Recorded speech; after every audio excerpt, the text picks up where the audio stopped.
여러분, 건설사들도 무려 작은 기업부터 중소기업, 대기업까지 합쳐서 봤을 때 무려 말입니다.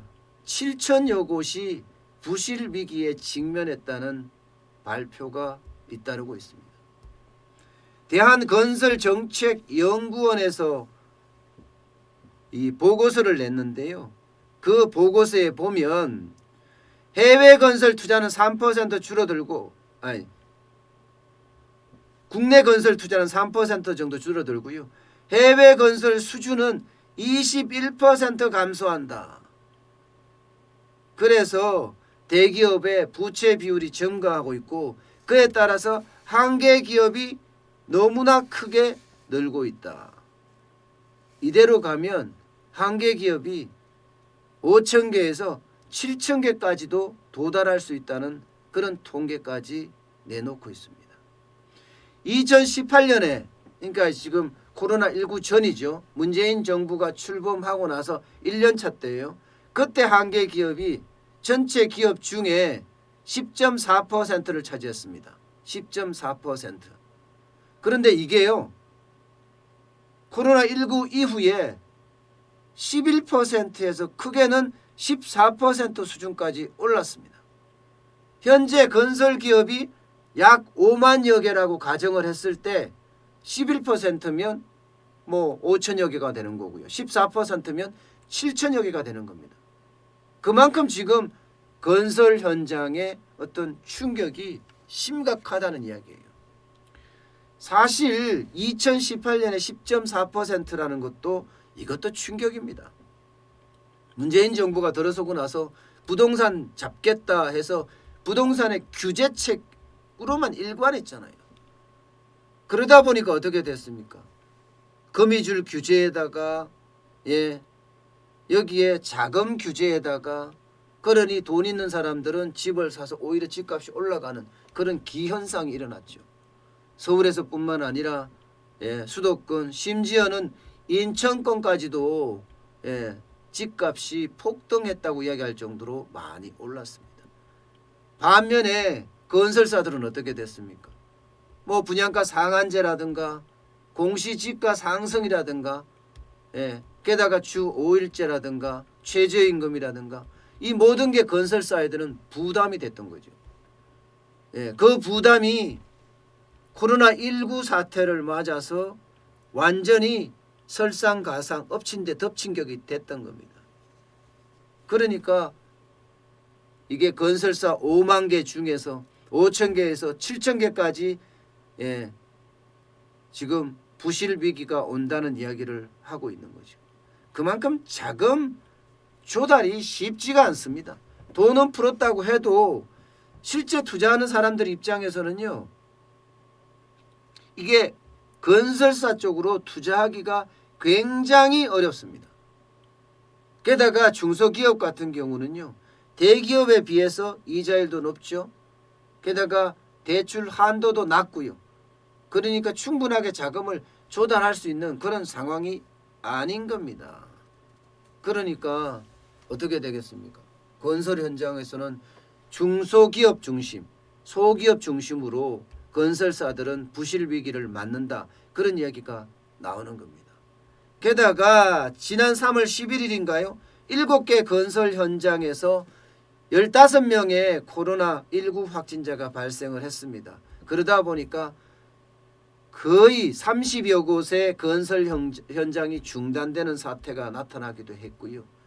또 이 건설 현장에는 한국노총 조합원들이 하겠다, 이 건설에는 민주노총 조합원들이 하겠다 해서 자기들끼리 싸우는 바람에 건설이 중단되는 그런 사태까지 맞았죠. 그러다 보니까요, 공사 중단이 되면 현장 관리를 위해서 보존 비용이 들어가고요, 공기 연장 때문에 간접비가 들어갑니다. 그러니까 유무형 피해가 점점 늘어날 수밖에 없는 거죠. 그러니까 건설업체들의 위기라는 말이 지금 계속 나오고 있는 실정입니다. 문제는 앞으로입니다. 2, 4분기에 건설이 좋아질 거냐? 일단 물음표입니다. 물음표. 물음표라는 것은 안 좋아진다는 뜻이 강하다는 뜻이에요. 당장 정부 예산 중에 SOC 예산이 이게 이제 건설에 들어가는 예산들 많은데 20조에서 줄였잖아요. 그죠? 이번에 뭐 소득 하위 70% 지금은 전 국민에게 이제 다 준다고 하고 나머지는 기부 받는다. 이건 당정이 협의한 거예요. 당정이. 예, 당정이 협의한 건데 지금 기획재정부는 아직 오케이를 안 하고 있는가 봐요. 어쨌든 전 국민한테 재난지원금을 주고 나머지는 기부를 받는다고 하는데 글쎄 기부를 받는다. 뭐 주고 뺏는 건가요? 예, 병 주고 약 주고인가요? 저는 모르겠지만 어쨌든 이게 정치적으로 저렇게 계산된다는 거 이게 참 위기라고 저는 생각을 해요. 예, 이 위기가 결국은요 나중에 부메랑으로 돌아옵니다. 예, 어쨌든 간에 지금 건설사들은 2분기 이후가 더 어렵다. SOC 예산을 그만큼 줄였기 때문에 더 어렵다. 생활 SOC 예산으로 또 정부가 푼다고는 하지만 그리고 뭐 한국판 뉴딜 정책을 한다고 하지만 한국판 뉴딜 정책을 말은 했는데 구체적으로 뭘 하겠다는 없습니다. 이게 뉴딜 정책을 쓴다. 한국판 뉴딜 정책을 쓴다. 이것도요. 저는 분명하게 성장 전략 있는 뉴딜 정책이라고 생각해요. 성장 전략 있는 뉴딜 정책이 아니고 뭐 퍼주기식의 어떤 뉴딜 정책을 쓰잖아요. 그렇게 할 가능성이 굉장히 많지만 그렇게 했을 경우에는요. 재정 낭비만 할 뿐입니다. 재정 낭비만. 그래서 한국판 뭐 뉴딜 정책이 또 건설 쪽에 얼마나 영향을 미칠지는 모르지만 지금 제가 봐서는 그렇게 쉽지 않다. 게다가 해외 수주가 문제입니다. 해외 수주가. 해외 수주가 우리는 주로 해외 수주하는 곳이 중동이거든요. 중동에서 우리 건설사들이 건설 수주를 참 많이들 합니다. 플랜트 수주도 많이 하고요. 당장 뭐 미국의 이란 제재 때문에 우리 건설사들 쭉 빠져나왔죠. 그래서 1차 타격을 입었습니다. 여기에다가 유가가 대폭락했잖아요. 유가가 대폭락하면 중동 국가들은요. 원유를 팔아서 이익을 많이 못 냅니다. 그렇게 되면 중동 국가들 입장에서는 발주를 그만큼 덜 낸다는 이야기예요. 그래서 해외 수주가 지금까지 23% 줄어들었는데 앞으로는 더 많이 줄어들 가능성이 훨씬 크다는 거 아니겠습니까? 그러니까 지금까지 해외 수주 실적 올해만 한 280억 불 정도 예상을 했거든요. 이거 쭉 낮췄습니다. 220억 불로. 무려 말입니다. 60억 불이나 낮췄어요. 60억 불이요. 20% 이상 낮췄다는 거 아니에요. 20% 이상. 그렇다 그러면 어떻게 되겠어요? 건설사들은 점점 더 어려워진다. 이게 해외 건설이나 대형 공사는 주로 대형 기업들, 대기업들이 하거든요.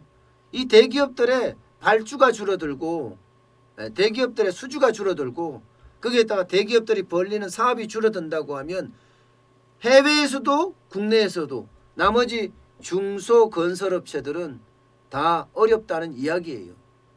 일반적으로 대기업 하청을 하는 중소건설업체도 많거든요. 그런데 국내적으로는 공기 지연되고 공사 원가 상승하고 이러면 건설사들 어려워지는 거 아니겠습니까? 해외적으로는 지금 당장 수주를 그렇게 많이 못 받는다는 거. 유가 하락 때문에 지금 2분기 이후에도 건설사들 충격 만만치 않을 것으로 예상이 됩니다. 이게 이제 어떤 식의 충격으로 다가올지 충분히 검증을 해야 되겠지만 아마도 이게 바닥 경기까지 충격을 줄 거예요. 건설사가 많이 망하면 망할수록 일용직 근로자가 쉰다는 이야기가 되잖아요. 예. 그래서 어마어마한 충격으로 다가오지 않을까 저는 그렇게 생각을 합니다. 그 충격 자체가 참 뭐라고 해야 되나 좀 뭐라고 해야 되죠? 경착륙이 되면은 절대 안 됩니다. 연착륙이 돼야 됩니다. 그래서 정부가 지원을 하겠다고 하는데 그 지원이 뭐 워낙 많은 돈이 들어가는 터라 자칫 잘못하면요 국가 재정이 완전히 고갈날 수도 있어요.